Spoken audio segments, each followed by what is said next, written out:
Chapter 2 of He Can Who Thinks He Can by Orison Swett Marden. Getting Aroused. "How's the boy getting on, Davis?" asked Farmer John Field as he watched his son, Marshall, waiting upon a customer. "Well, John, you and I are old friends," replied Deacon Davis as he took an apple from a barrel and handed it to Marshall's father as a peace offering. "We're old friends, and I don't want to hurt your feelin's. But I'm a blunt man, and air going to tell you the truth. Marshall is a good, steady boy, all right, but he wouldn't make a merchant, if he stayed in my store 1,000 years. He weren't cut out for a merchant. Take him back to the farm, John, and teach him how to milk cows." If Marshall Field had remained as clerk in Deacon Davis's store in Pittsfield, Massachusetts, where he got his first position, he could never have become one of the world's merchant princes. But when he went to Chicago and saw the marvelous examples around him of poor boys who had won success, it aroused his ambition and fired him with the determination to be a great merchant himself. "If others can do such wonderful things," he asked himself, "why cannot I?" Of course, there was the making of a great merchant in Mr. Field from the start, but circumstances and ambition-arousing environment had a great deal to do with stimulating his latent energy and bringing out his reserve force. It is doubtful if he would have climbed so rapidly in any other place than Chicago. In 1856, when young Field went there, this marvelous city was just starting on its unparalleled career. It had then only about 85,000 inhabitants. A few years before, it had been a mere Indian trading village. But the city grew by leaps and bounds, and always beat the predictions of its most sanguine inhabitants. Success was in the air. Everybody felt there were great possibilities there. Many people seem to think that ambition is a quality born within us, that is not susceptible to improvement, that it is something thrust upon us which will take care of itself. But it is a passion that responds very quickly to cultivation, and it requires constant care and education, just as the faculty for music or art does, or it will atrophy. If we do not try to realize our ambition, it will not keep sharp and defined. Our faculties become dull and soon lose their power if they are not exercised. How can we expect our ambition to remain fresh and vigorous through years of inactivity, indolence, or indifference? If we constantly allow opportunities to slip by us without making any attempt to grasp them, our inclination will grow duller and weaker. "What I most need," as Emerson says, "is somebody to make me do what I can." To do what I can, that is my problem. Not what a Napoleon or Lincoln could do, but what I can do.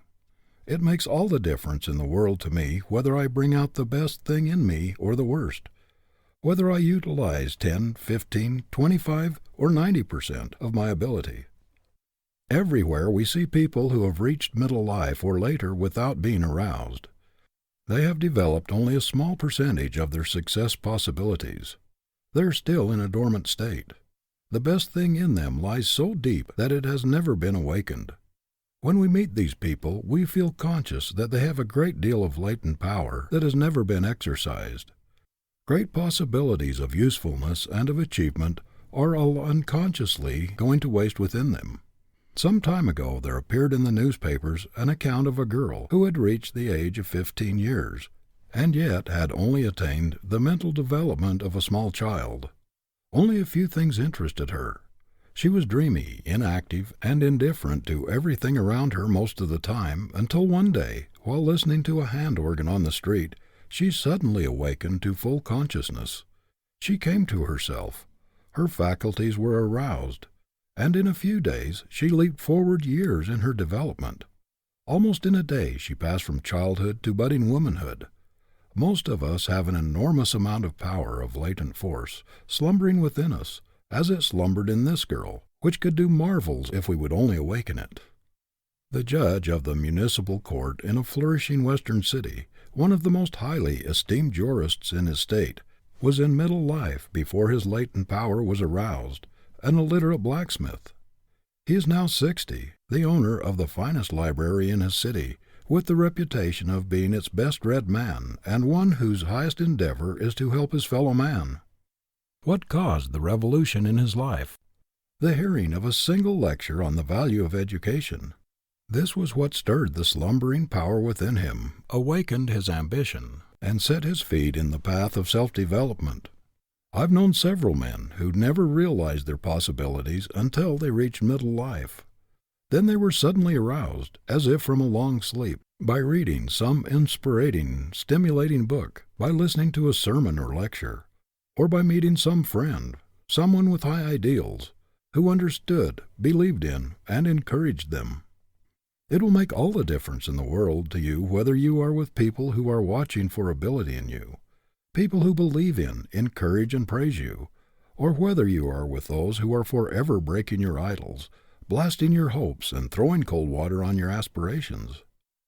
The chief probation officer of the Children's Court in New York, in his report for 1905, says, "Removing a boy or girl from improper environment is the first step in his or her reclamation."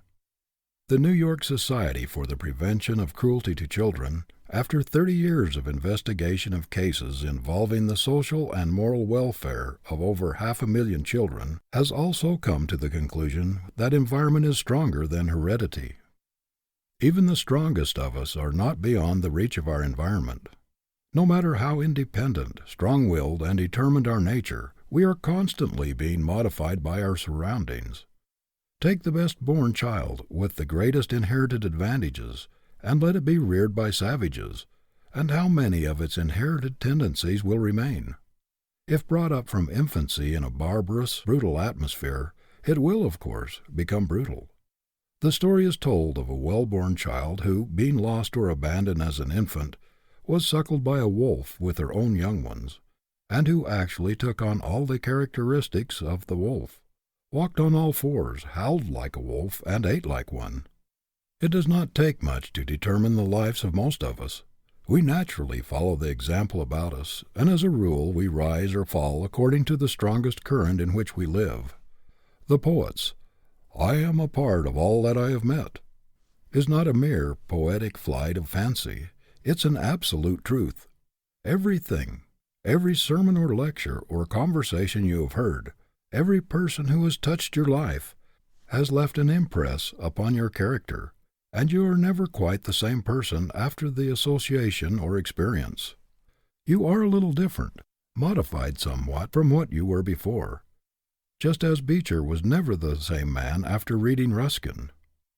Some years ago, a party of Russian workers were sent to this country by a Russian firm of shipbuilders in order they might acquire American methods and catch the American spirit.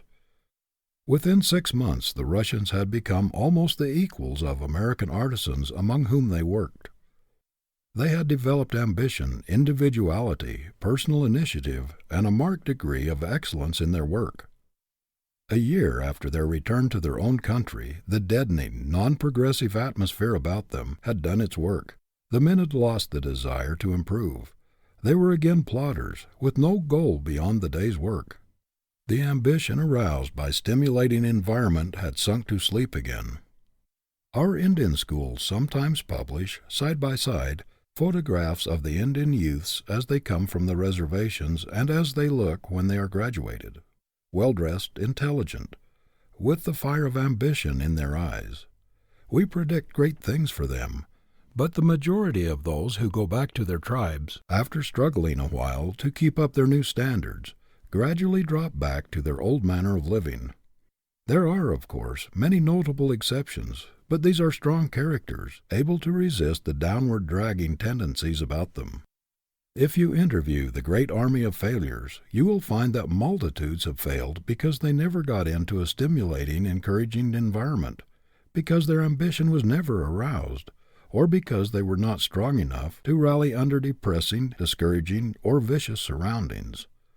Most of the people we find in prisons and poorhouses are pitiable examples of the influence of an environment which appealed to the worst instead of to the best in them.